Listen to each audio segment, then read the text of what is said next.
완치라고 판정을 할 때 통상적으로 우리가 한 5년 정도 수술을 하든 항암 치료를 하든 항암 방사선 동시요법을 하든 그리고 나서 추적 관찰이라는 기간이 있거든요. 그러니까 암종별로 조금 다르고 그 추적 관찰하는 그런 검사들이 CT가 될 수도 있고 MRI가 될 수도 있고 아니면 피검사나 골수검사 이런 것들이 될 수도 있는데요. 그런 경우에 있어서 대략적으로 한 5년 정도 이렇게 정기적인 추적 검사를 했을 때 특별히 이상 소견이 없으면은 우리가 완치입니다 라고 얘기를 하고요. 완치를 했다 하더라도 환자분들한테 당부하고 싶은 말은 건강한 생활 습관을 유지하세요. 암 경험자이기 때문에 조금 더 열심히 건강검진도 빠뜨리지 말고 하세요. 이런 얘기들을 하죠.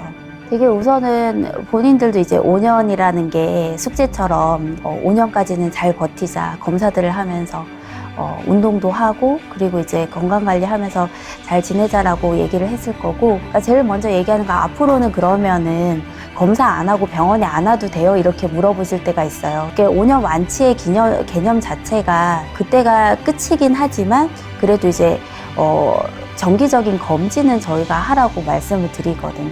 건강한 사람들도 정기적으로 위내시경을 한다든지 흡연자들 다시 흡연을 하면 안 된다든지 이런 것들을 다시 당부의 말씀을 드리죠.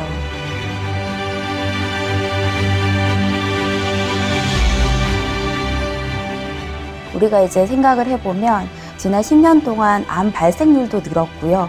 암 발생률이 님에 따라서 실질적으로 완치 판정을 받은 암 경험자도 늘었고요. 그 사람들이 오래 살기 시작했고 추적 관찰 기간도 훨씬 더 길어지기 시작했고 암 경험자든 아니면 건강했던 사람들도 암 검진을 많이 하게 되잖아요. 그러니까 이게 결국에는 체감적으로는 그렇게 느낄 수 있을 것 같아요.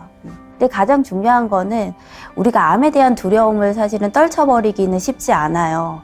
더군다나 암을 경험을 했고 한번 치료를 받고 완치를 받았다 하면은 더 그럴 거거든요. 언제 다시 이게 재발될지 모른다라는 불안감이 완치를 받은 환자들한테도 있을 거거든요. 근데 이제 그런 불안감 자체를 떨쳐내는 게 쉽지는 않지만 그런 불안감을 가지고 사는 것 자체가 굉장히 스트레스거든요. 암의 가장 주요한 원인 중에 하나가 사실은 스트레스고, 그러니까 그런 거에 있어서는 조금 마음의 평정 이런 것들이 조금 필요하겠죠.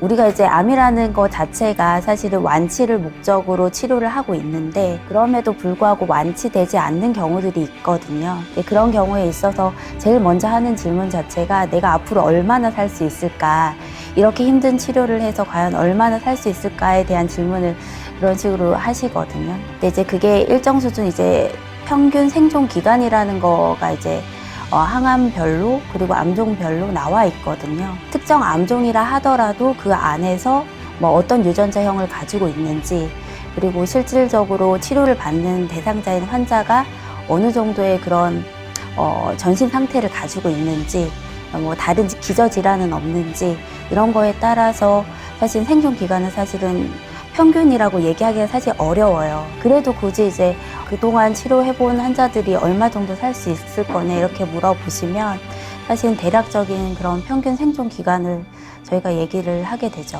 환자마다 사실은 다를 수가 있어요. 그러니까 평균은 평균일 뿐이지 우리는 그거보다 더 열심히 치료해서 더 나은 결과를 얻도록 하는 게 이제 도와드릴 수 있는 부분이다 이렇게 얘기는 드리는데, 그러니까 그래도 이제 평균이라는 건 이제 항상 저희가 그전에 이제 해왔던 치료의 대상자들에 대한 데이터들이 있으니까 결과가 있으니까 사실은 그거를 부풀려서 얘기하거나 축소해서 얘기하거나 그러지는 않죠. 근데 이제 다만 가장 중요한 거는 그런 질문을 했던 환자의 그런 마음이 실질적으로 내가 불안한 게 있어서 그렇게 얘기를 하시는 거거든요. 치료를 해야 되는 시점에서 그 질문을 했을 때는 사실 이제 정확한 데이터가 필요한 게 아니라 그 환자의 마음에는 내가 그 치료를 열심히 해서 더 낫게 살 수 있을 건가, 그게 저면에 있는 거라 그런 경우는 조금 뉘앙스가 달라지는 거죠. 사실은 정확한 데이터는 환자한테는 사실은 물론 중요할 때도 있지만 그거보다는 이제 환자와 의사 관계에 있어서는 대화를 할 때 그게 이제 중요한 맹점은 아니에요.